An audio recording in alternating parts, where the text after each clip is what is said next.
Let's see what a circle is. We have a set of points. These are points, different points. For example, this is point A, point B, point C, point D, point E, and they are equidistant. Equidistant means they have same distance from another point. This is a point O. Their distance is OA, OB, OC, OD, OE. And if these distances are same, then we can say that these points A, B, C, D, they are equidistant from point O. Now the path of these equidistant points, the path is called locus. So locus of equidistant points is a circle. So we can say the locus of equidistant points, locus of equidistant points, equidistant points form a circle.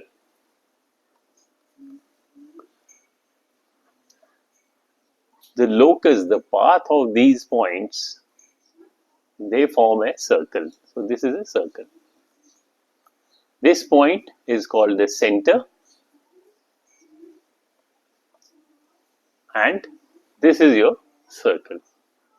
Let's see different parts of the circle or different vocabulary which we use. Now this is a circle. The length of this path from point A, the length of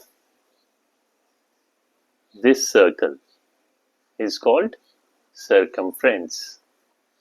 The length. And the distance between any point on the circumference, say point B or point C, distance between any point on the circumference and the center, that distance is called radius. Now if we multiply radius by 2, that means twice the radius. If we extend, for example, if I extend this to this point D, then this line DOB, so twice the radius would be called diameter. The length is called circumference. Distance between any point on the circumference and the center is called radius. Twice the radius is called diameter. Now distance between any two points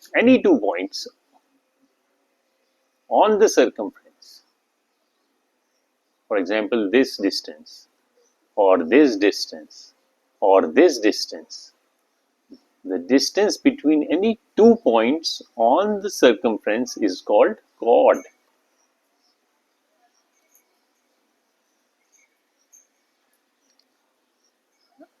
Now these two lines on this circle, if you see, they are radius.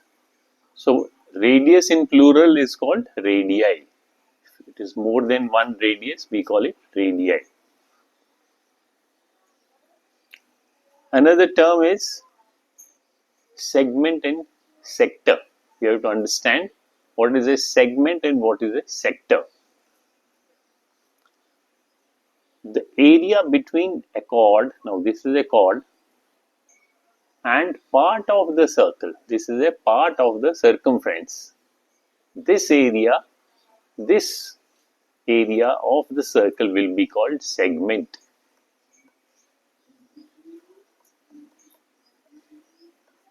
Whereas the area between two radii and part of the circle will be called sector. So you have to understand the difference between segment and sector.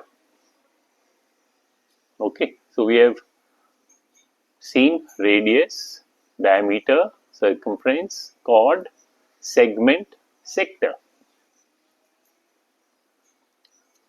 Now, when you divide a circle, for example, I'll just show you in this diagram.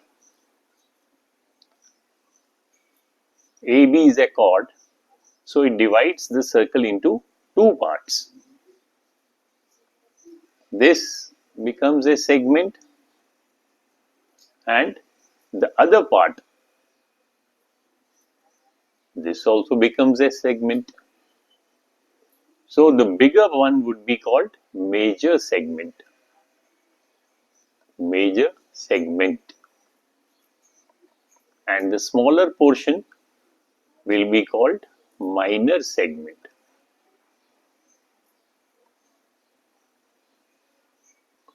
Similarly, here in the second circle, this would be called major sector, and this will be called minor. So we have seen what we mean by sector, chord, segment. Another important vocabulary or nomenclature is pi, and the symbol is like this. What is a pi? Pi is relation between circumference and diameter. Relationship which we get by division. So that's called ratio. So the ratio between circumference of a circle and diameter of a circle is called pi. And this remains same whether circle is big, for example here circle A, or small circle B. The ratio of each and every circle, for example here the ratio will be C1 upon D1, whereas in this case it will be C2 upon D2. But the ratio, the value of that ratio will remain same, and mathematicians have calculated that pi is always equal to 22 upon 7, or in decimal form we can write this as 3.14. So this is pi. Pi is the relationship or the ratio between circumference of a circle and its diameter. So this is about circle vocabulary.